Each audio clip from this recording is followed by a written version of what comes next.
किस तरह का वर्कआउट है और क्या रिकवरी है, क्या अरेस्टिंग है?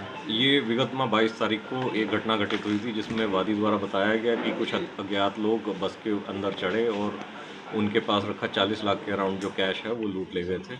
उसी में एक मुकदमा रामनगर थाने में पंजीकृत हुआ और एक special team additional DCP Kashi zone के अंडर में गठित की गई, जिसके द्वारा ये सफल अनावरण किया गया है।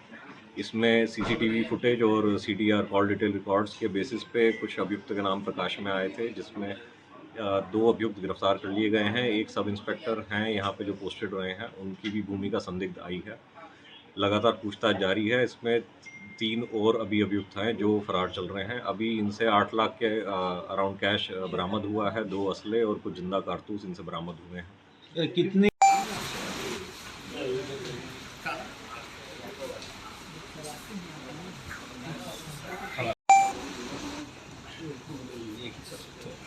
और थोड़ा क्लोज होइए।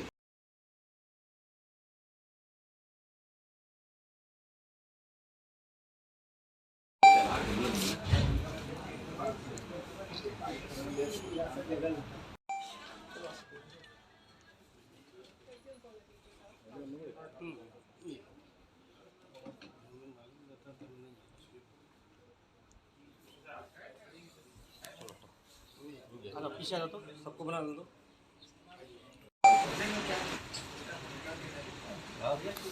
बनाने चलो दूसरे खराब कितने की लूट थी ये, कितने की रॉबरी थी लगभग? ये जो इनका मोडस ऑपरेंडी है उसमें वादी ने ये बताया था कि टोटल 93 लाख 93 लाख के अराउंड ये कैश उनके पास था, लेकिन जो लूटे गए पैसे थे वो सिर्फ 42 लाख कुछ के अराउंड धनराशि उनसे लेके गए थे। तो जो मोडस ऑपरेंडी इनकी सामने आई थी वो ये थी कि जो यहाँ पे इनका जो मुखबिर है जो वहाँ पे वॉच करता है कि कौन कितने पैसे लेके चल रहा है, उनके पास जो टोटल धनराशि होती है वो कभी पूरी नहीं लूटते हैं। उसमें से सिर्फ आधी धनराशि लेकर के बाकी वापस कर देते हैं, जिसके डर से अगला जो है कंप्लेंट नहीं करता है। इसमें जो पुलिस की भूमिका जो एक सस्पेक्ट के तौर पर या क्या क्लियर हो गई है, और कहाँ पे वो किस पोस्ट पे कहाँ पे तैनात थे, क्या भूमिका इस रॉबरी में रही? अभी ये सब इंस्पेक्टर यहाँ पे एक चौकी पे तैनात थे। अभी इनसे पूछताछ की जा रही है, जो भी हमारे पास एविडेंसेस आए हैं और विवेचना का, क्योंकि ये अभी विषय है और सरकारी ये पूरा कर्मचारी लूट का हैं प्लान ये। किस तरीके से बनाया गया था? बताया जा रहा है कि बकायदा चौकी इंचार्ज जो है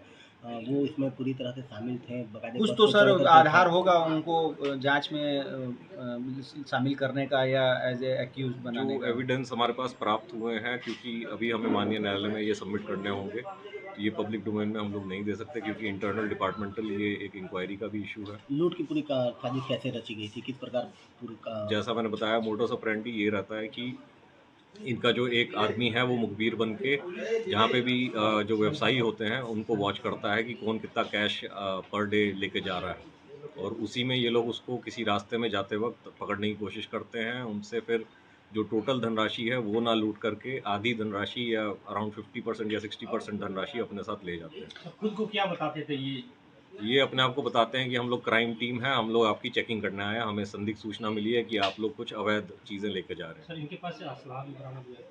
2 असले बरामद हुए हैं और कुछ जिंदा कारतूस बरामद तो हुए क्या हैं। वर्दी में क्या यूनिफॉर्म में रहते हुए करते रहे कि इस तरह से सिविल ड्रेस में ही ये अंजाम देते रहे? इसकी अभी पूछताछ की जा रही है कि कहाँ कहाँ हमारे को फुटेज मिल पाएगा जहाँ पे ये वर्दी इन्होंने यूज़ करी है कि नहीं करी है। सर प्राथमिक जांच में ये कुछ बातें सामने आ रही हैं कि ये लोग और भी घटनाओं को अंजाम दे चुके हैं, इस पर भी कार्रवाई होगी? कोई पूर्व इतिहास है इनका? जो इनमें से एक अभियुक्त है उन पे जुवेनाइल एक्ट में 302 का मुकदमा चल चुका है, उसमें ये सजा याफ्ता थे, और दूसरा जो है उनके ऊपर 363-66 का भी मुकदमा रहा है। इसके अलावा जो घटनाएं बताई जा रही हैं कि पूर्व में भी की गई हैं, क्योंकि किसी ने हमें लिखित सूचना नहीं दी थी। जैसा बताया गया कि व्यापारी जब आधा पैसा लूट लिया जाता था तो कोशिश करते कि कंप्लेंट ना हो, यही मोडस ऑपरेंडी का फ़ायदा उठाते थे ये लोग। इसलिए हम लोग अभी इसमें जांच कर रहे हैं कि कहाँ-कहाँ ये घटनाएं की गई हैं। ये जो सब इंस्पेक्टर साहब है उनके बारे में पूरा डिटेल, क्या नाम है, कहाँ पे पोस्टेड थे, कुछ ऐसी जानकारी? वो आपको जो प्रेस नोट प्रदान किया गया है उसके अंदर पूरी जानकारी है जहाँ जहाँ ये रहे। भूमिका सर कुछ क्या रही इनकी कुछ? लगातार ये टच में थे घटना के दिन और उससे पूर्व में भी, यही अभी जानकारी आई है, और बाकी जो विवेचना में हमारे पास आएंगे संज्ञान में तथ्य उस पर कार्रवाई की जाएगी। ठीक है। घुमा फिरा के हम लोग वही पूछ